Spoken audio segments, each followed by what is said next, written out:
Welcome to Create More Intimacy, a podcast for men. I'm Elisa Stoddard, and I help successful men stop chasing sex and start building real connection so they finally feel close, connected, and wanted again.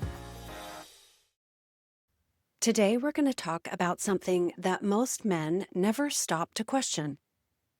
Why your happiness feels like it's always just out of reach, no matter how much you do, achieve, or provide. Let me ask you this. What decides your happiness right now? Is it her mood? How much sex you're having? The balance in your bank account? Your latest success at work? Or even the number staring back at you on the scale? Think about it. If she's warm toward you, do you feel worthy? If she's distant, do you feel small? If your career is going well, do you breathe easier? If it's not, do you spiral? If she initiates sex, do you feel wanted? If she doesn't, do you feel rejected? That roller coaster isn't just exhausting. It's a trap. Because the truth is you've delegated your happiness out to your wife or to your job or your kids or your bank account or your achievements. You've put it everywhere except where it belongs, with you. And here's the part that might sting. Men are trained into this from the very beginning. Maybe you grew up believing that if you worked hard and got good grades and got into the right college, landed the right job, then you'd finally feel happy, respected, and worthy. And if you did all of that, maybe you'd even get the girl too. But then you find yourself in midlife and you've checked all those boxes. You've done the work and maybe even exceeded the goals. And instead of fulfillment, you feel lost. Instead of respect, you feel dismissed. Instead of intimacy, you feel like a paycheck and insignificant. That's because achievement can't give you what you're hoping for. Money, sex, and success cannot fix that emptiness. They can't carry your worth, and they were never meant to. And neither was your wife. When your happiness depends on everyone and everything outside of you, your nervous system never rests. Your wife feels the pressure to fix you and then resents you for it. You feel let down and angry when she doesn't. And in the end, no one wins. And if you're honest, deep down, it feels like you're owed something. Like you've done the work, you've put in the effort, you've checked all the boxes. So why doesn't this all add up to love and respect that you want so much? That's the cycle we're breaking today. Because the truth is you will never feel steady in your marriage, you will never feel close to your wife, and you will never feel respected until you stop outsourcing your happiness. This is episode 25, Why Money, Sex, and Success Won't Make You Happy. I want to share a story from a recent client. Like many of you, he is hardworking and a very successful man. He provides well for his family. And he's present with his kids, and he does more around the house than most of his friends. And on paper, he's checking all the boxes. But here's what he admitted to me. None of that erased the ache he felt when his wife pulled away physically. He told me, I'm doing so much, and I'm not getting my physical and sexual needs met. It feels like rejection over and over. Sound familiar? What he didn't realize until we dug in was that he had turned sex into a transaction. His mindset was, well, I provide, I take care of things, I do all of the work, so she should give me sex in return. Now, he didn't say it in those exact words. Most men don't. But when he described how hurt and resentful he felt, that's what was underneath. He was measuring intimacy like an exchange rate, his effort for her body. And that's when I said the hard thing out loud. Yikes, do you hear how transactional that sounds? And here's the thing, he did get it. He admitted it stung to hear, but he knew it was true. And for the first time, he could see how much of his worth he had delegated out. He wasn't just outsourcing his happiness to his wife. He was outsourcing it specifically to her body. And that is a heavy burden for any woman to carry. And it's a setup for constant rejection for him. Because when sex becomes proof of your worth, every "not tonight" lands like a verdict. The one that says, you aren't enough. He had never considered that his wife might feel the pressure of that unspoken transaction, that she could sense the expectation and obligation. And when intimacy feels like obligation, desire shrinks, connection shrinks, and nobody wins. The powerful shift came when he realized that sex wasn't the real issue here. The real issue is where he had placed his happiness and worth, which was outside of himself and squarely in his wife's hands. Now, maybe you're listening to this and thinking, yeah, I know that feeling. You may have not said it out loud, but deep down, you felt the same sting. You've given everything you know how to give, providing for your family, showing up for your kids, taking care of the house, and yet you still go to bed at night feeling rejected. Maybe you've had that moment where you reach for her and she turns away, or you've sat there wondering if tonight will be the night that she leans in, or if you're going to be left lying awake feeling like you don't matter. Or maybe it's bigger than sex. Maybe you've realized that your happiness has been tied to things you can't control, like your boss's approval, your wife's mood, the number in your bank account. One good day and you feel 10 feet tall, but one bad day and it's like the ground disappears underneath you. That is the cost of outsourcing your happiness. It makes you unstable. It keeps you chasing, and it leaves you angry and resentful when the people around you don't pay up in the way you think they should. And if you're really honest, some part of you probably believes you're owed it. You think things like, I've worked hard, so I deserve respect. Or I've provided, so I deserve intimacy. I've done the right thing, so I should feel happy by now. But here's the truth.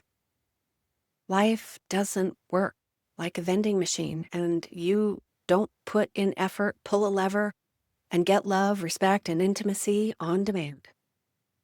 And your wife isn't the manager of your happiness account. When you live that way, she feels it. She feels that pressure, that scorekeeping, and that obligation. And instead of drawing her closer, it pushes her further away. Here's the thing. I want you to understand that I know you come by this pattern honestly. Almost every man I coach has been conditioned into this since boyhood. Think back. As kids, most boys are handed the script. Work hard, achieve, provide, succeed, and then you'll be happy. And then you'll be respected. And then you'll get the girl. It starts with grades in school. You learn that if you perform well, you'll be praised. If you slack off, you're shamed. It continues with sports and jobs and promotions. And the better you perform, the more applause you get. And eventually, that belief hardens. My value depends on what I produce, what I achieve, and who validates me for it. So of course, by the time you're married with kids, you're running that same script. Provide well, show up, do everything right, and surely she will respond with affection, appreciation, sex, and connection. Right? Somehow, it doesn't work that way. Because love and intimacy don't follow the rules of achievement. They are not transactions. They are not prizes to be earned. They can't be pulled from your wife like a reward. And here's what happens when you keep trying. You keep grinding harder at work, hoping she'll notice or your boss will. You keep pointing out what you've done around the house, hoping she'll appreciate it. She doesn't. You keep reaching for her body, hoping it will prove that you are worthy and wanted. But underneath, your worth is still outsourced. It still lives in her hands, in your boss's approval, in the next achievement, which means it can be taken away in an instant. That's why so many men find themselves in midlife feeling lost and disrespected. They've spent decades chasing the external validation of happiness, only to realize the finish line never comes. And it's not because they haven't achieved enough. It's because happiness and intimacy were never supposed to be outsourced in the first place. The good news is this pattern can be changed. I've watched it happen.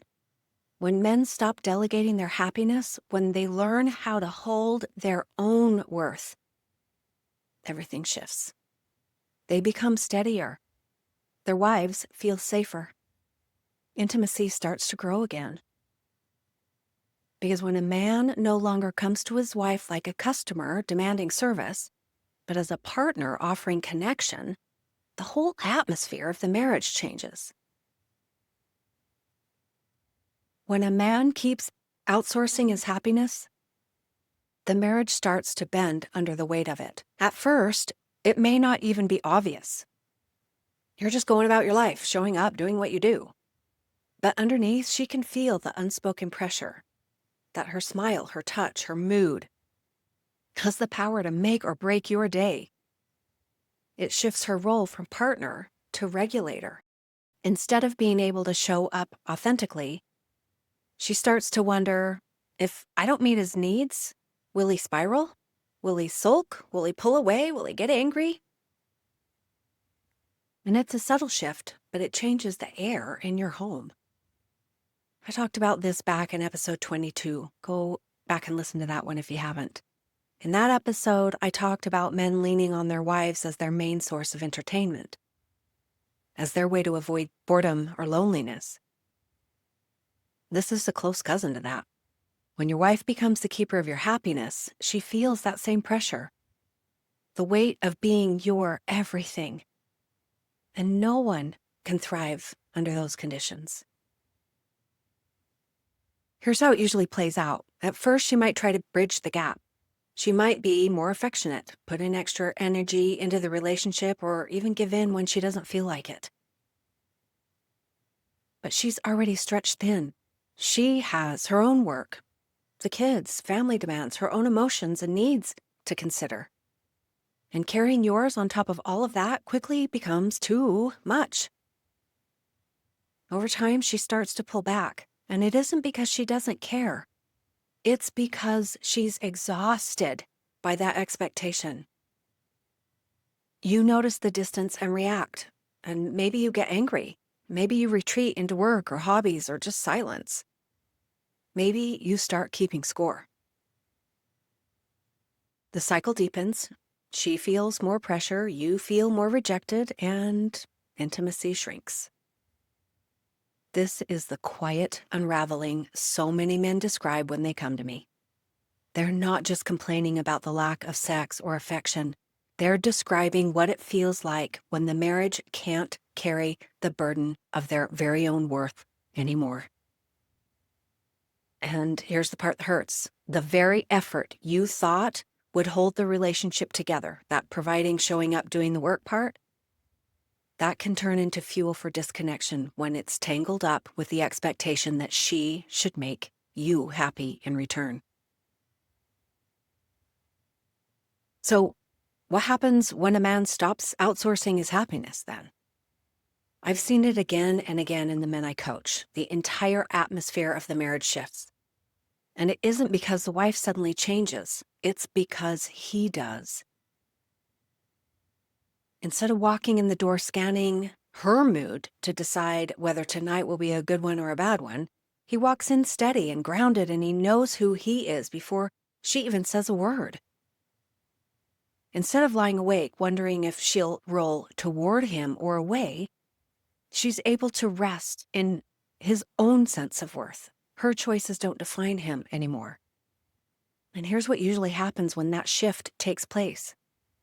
His wife notices, and she feels the pressure lift. She can finally exhale. Instead of feeling like she has to manage his emotions, she can relax and show up as herself. Instead of the connection shrinking, it starts to expand, because intimacy can't grow in obligation, but it thrives in safety. I've had clients tell me that their wives looked at them differently, more curious, even drawn in, when they stopped coming to her with that unspoken transaction of, "I've done all this, now you owe me." And here's the irony.